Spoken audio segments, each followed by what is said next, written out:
Shalom,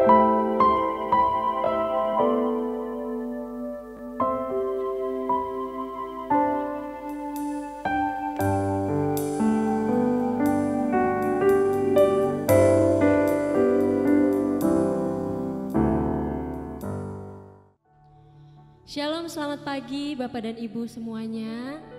Puji nama Tuhan, pagi hari ini kita boleh sama-sama menyembah Tuhan dan memuji Tuhan. Mari saya ajak kita untuk terus menyembah Tuhan di setiap hidup kita. Karena hanya itu yang bisa kita lakukan untuk memberikan yang terbaik bagi Tuhan. Dan biarlah setiap penyembahan kita boleh terus menyenangkan hatinya. Mari sebelum kita menyembah Tuhan, kita sama-sama berdoa. Kami tahu Tuhan bahwa hanya di dekat-Mu Tuhan jiwa kami tenang. Hanya di dalam Engkau Tuhan kami merasakan kemenangan. Kami merasakan pemulihan Tuhan. Kami merasakan lawatan-Mu atas setiap kami. Terima kasih Bapa untuk hidup kami yang semakin hari Tuhan terus pakai untuk menjadi alat-Mu Tuhan. Dan biarlah setiap hari kami boleh terus menjadi berkat. Kami tetap terus Tuhan mempermuliakan nama-Mu Bapa. Dan pagi hari ini Tuhan Yesus, kami mau terus menyembah Engkau. Kami mau meninggikan nama-Mu ya Bapa. Hanya nama-Mu Tuhan yang kekal. Hanya nama-Mu yang besar Tuhan di dalam hidup kami. Terima kasih Tuhan. Kami siap menyembah-Mu. Hanya dalam nama Tuhan Yesus kami sudah berdoa. Haleluya. Amin.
Kami tahu Tuhan, kami terlalu kagum Tuhan akan setiap perbuatan-Mu Tuhan.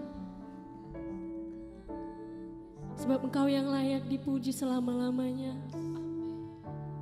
Sebab pengagungan hanya milik-Mu ya Tuhan.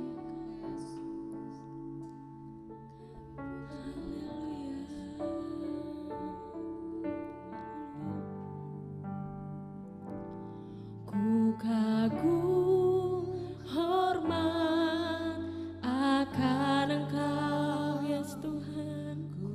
Kami kagum akan Engkau Tuhan.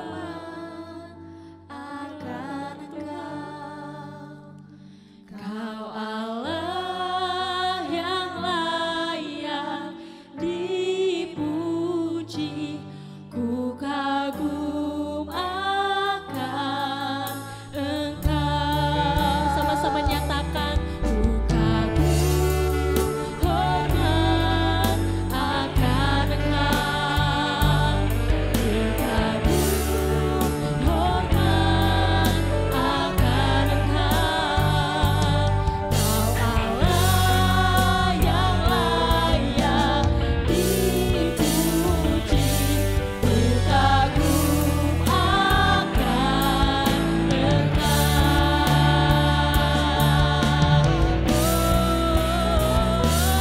Ku kagum hormat akan Engkau. Ku kagum hormat akan Engkau. Kau Allah yang layak dipuji. Ku kagum akan Engkau. Ku kagum hormat akan Engkau. Ku kagum hormat akan Engkau. Kau Allah yang layak dipuji. Ku kagum akan. Sekali lagi sama-sama nyatakan. Ku kagum hormat akan Engkau. Ku kagum hormat akan Engkau. Kau Allah yang layak dipuji. Ku kagum akan Engkau.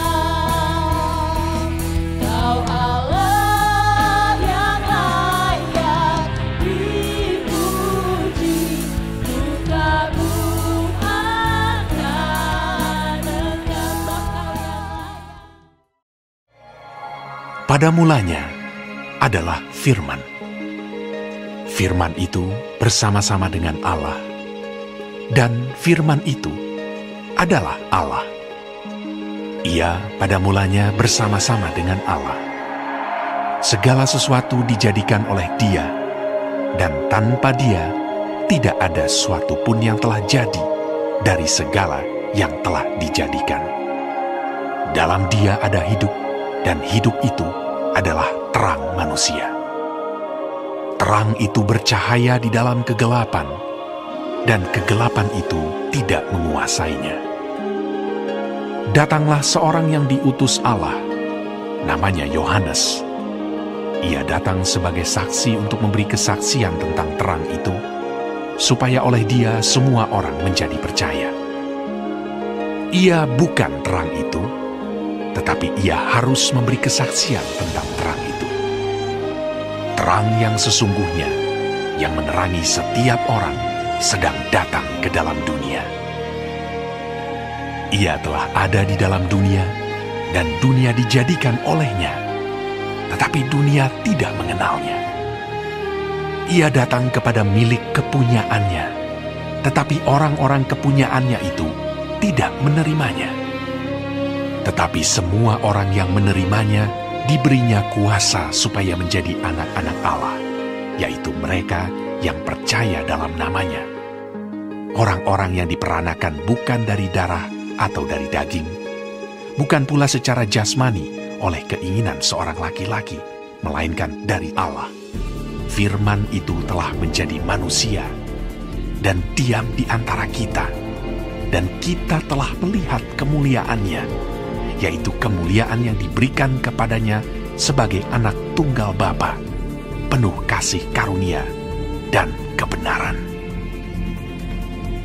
Yohanes memberi kesaksian tentang dia dan berseru, katanya, "Inilah dia yang kumaksudkan ketika aku berkata, kemudian daripadaku akan datang dia yang telah mendahului aku, sebab dia telah ada sebelum aku." Karena dari kepenuhannya kita semua telah menerima kasih karunia demi kasih karunia. Sebab hukum Taurat diberikan oleh Musa, tetapi kasih karunia dan kebenaran datang oleh Yesus Kristus. Tidak seorang pun yang pernah melihat Allah, tetapi anak tunggal Allah yang ada di pangkuan Bapa, dialah yang menyatakannya. Dan inilah kesaksian Yohanes ketika orang Yahudi dari Yerusalem mengutus beberapa imam dan orang-orang Lewi kepadanya untuk menanyakan dia, "Siapakah engkau?" Ia mengaku dan tidak berdusta, katanya, "Aku bukan Mesias." Lalu mereka bertanya kepadanya, "Kalau begitu, siapakah engkau?" "Elia." Dan ia menjawab, "Bukan." "Engkaukah nabi yang akan datang?" Dan ia menjawab, "Bukan." Maka kata mereka kepadanya, "Siapakah engkau? Sebab kami harus memberi jawab kepada mereka yang mengutus kami. Apakah katamu tentang dirimu sendiri?" Jawabnya, "Akulah suara orang yang berseru-seru di padang gurun. Luruskanlah jalan Tuhan, seperti yang telah dikatakan Nabi Yesaya." Dan di antara orang-orang yang diutus itu ada beberapa orang Farisi. Mereka bertanya kepadanya, katanya, "Mengapakah engkau membaptis, jikalau engkau bukan Mesias, bukan Elia, dan bukan Nabi yang akan datang?" Yohanes menjawab mereka, katanya, "Aku membaptis dengan air, tetapi di tengah-tengah kamu berdiri dia yang tidak kamu kenal, yaitu dia yang datang kemudian daripadaku. Membuka tali kasutnya pun aku tidak layak." Hal itu terjadi di Betania yang di seberang sungai Yordan, di mana Yohanes membaptis. Pada keesokan harinya, Yohanes melihat Yesus datang kepadanya, dan ia berkata, "Lihatlah anak domba Allah yang menghapus dosa dunia. Dialah yang kumaksud ketika kukatakan, kemudian daripadaku akan datang seorang yang telah mendahului aku, sebab dia telah ada sebelum aku. Dan aku sendiri pun mula-mula tidak mengenal dia. Tetapi untuk itulah aku datang dan membaptis dengan air, supaya ia dinyatakan kepada Israel." Dan Yohanes memberi kesaksian, katanya, "Aku telah melihat Roh turun dari langit seperti merpati, dan ia tinggal di atasnya. Dan aku pun tidak mengenalnya, tetapi dia yang mengutus aku untuk membaptis dengan air telah berfirman kepadaku, jikalau engkau melihat Roh itu turun ke atas seseorang dan tinggal di atasnya, dialah itu yang akan membaptis dengan Roh Kudus. Dan aku telah melihatnya dan memberi kesaksian. Ia inilah Anak Allah." Pada keesokan harinya, Yohanes berdiri di situ pula dengan 2 orang muridnya. Dan ketika ia melihat Yesus lewat, ia berkata, "Lihatlah anak domba Allah." Kedua murid itu mendengar apa yang dikatakannya itu, lalu mereka pergi mengikut Yesus. Tetapi Yesus menoleh ke belakang. Ia melihat bahwa mereka mengikut dia, lalu berkata kepada mereka, "Apakah yang kamu cari?" Kata mereka kepadanya, "Rabi," artinya guru. "di manakah engkau tinggal?"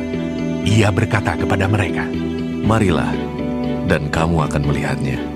Mereka pun datang dan melihat di mana ia tinggal. Dan hari itu mereka tinggal bersama-sama dengan dia. Waktu itu kira-kira pukul 4. Salah seorang dari keduanya yang mendengar perkataan Yohanes lalu mengikut Yesus adalah Andreas, saudara Simon Petrus. Andreas mula-mula bertemu dengan Simon saudaranya, dan ia berkata kepadanya, kami telah menemukan Mesias. Artinya, Kristus. Ia membawanya kepada Yesus. Yesus memandang dia dan berkata, Engkau Simon, anak Yohanes. Engkau akan dinamakan Kefas. Artinya, Petrus. Pada keesokan harinya, Yesus memutuskan untuk berangkat ke Galilea. Ia bertemu dengan Filipus dan berkata kepadanya, Ikutlah aku. Filipus itu berasal dari Betsaida, kota Andreas dan Petrus. Filipus bertemu dengan Natanael dan berkata kepadanya, Kami telah menemukan Dia yang disebut oleh Musa dalam kitab Taurat dan oleh para nabi, yaitu Yesus, anak Yusuf dari Nazaret. Kata Natanael kepadanya, Mungkinkah sesuatu yang baik datang dari Nazaret? Kata Filipus kepadanya, Mari dan lihatlah. Yesus melihat Natanael datang kepadanya, lalu berkata tentang dia, Lihat, inilah seorang Israel sejati. Tidak ada kepalsuan di dalamnya. Kata Natanael kepadanya, Bagaimana engkau mengenal aku? Jawab Yesus kepadanya, Sebelum Filipus memanggil engkau, aku telah melihat engkau di bawah pohon ara. Kata Natanael kepadanya, Rabi, engkau anak Allah, engkau Raja orang Israel. Yesus menjawab, katanya, Karena aku berkata kepadamu, aku melihat engkau di bawah pohon ara, maka engkau percaya. Engkau akan melihat hal-hal yang lebih besar daripada itu. Lalu kata Yesus kepadanya, Aku berkata kepadamu, sesungguhnya engkau akan melihat langit terbuka dan malaikat-malaikat Allah turun, naik kepada Anak Manusia.